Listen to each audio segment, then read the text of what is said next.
Chapter 1. Who was Jack the Ripper? Jack the Ripper was an unknown serial killer active in the mainly poor parts around the Whitechapel district of London in the year 1888.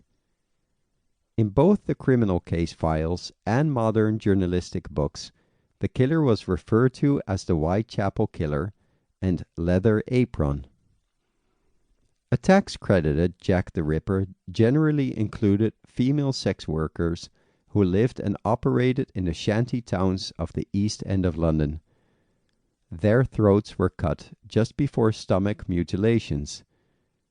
The elimination of internal organs from at the very least 3 of the victims resulted in propositions that their killer had some psychological or surgical knowledge.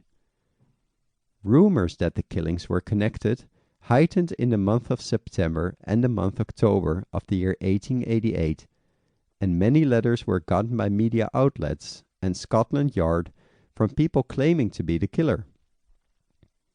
The name Jack the Ripper comes from a letter written by an individual saying to be the killer that was distributed in the media. The letter is commonly really believed to have been a scam and could have been written by reporters in an effort to increase interest in the story and increase their paper's blood circulation. The From Hell letter, gotten by George Lusk of the Whitechapel Alertness Committee, came with half of a maintained human kidney, supposedly drawn from one of the victims.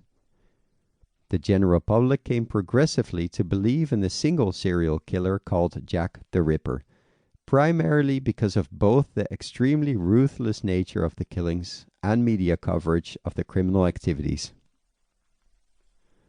Substantial paper coverage bestowed extensive and long-lasting worldwide prestige on the Ripper, and the legend strengthened.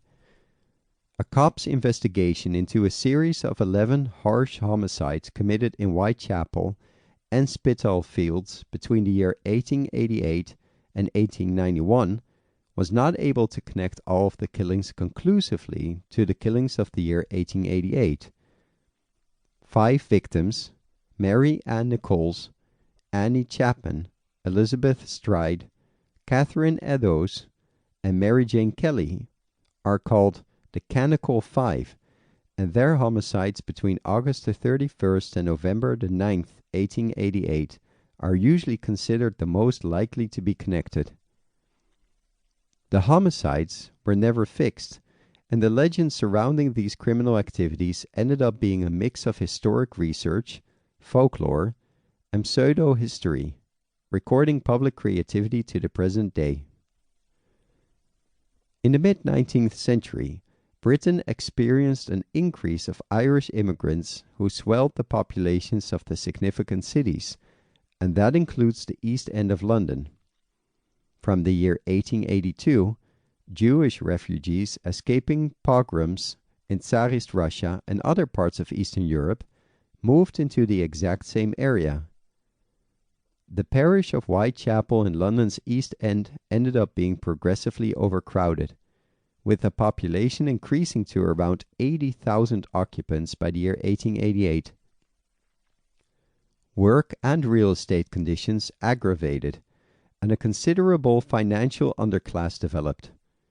55% of children born in the East End passed away before they were 5 years of age. Burglary, violence, and alcohol reliance were prevalent, and the endemic poverty drove many women to prostitution to make it through every day.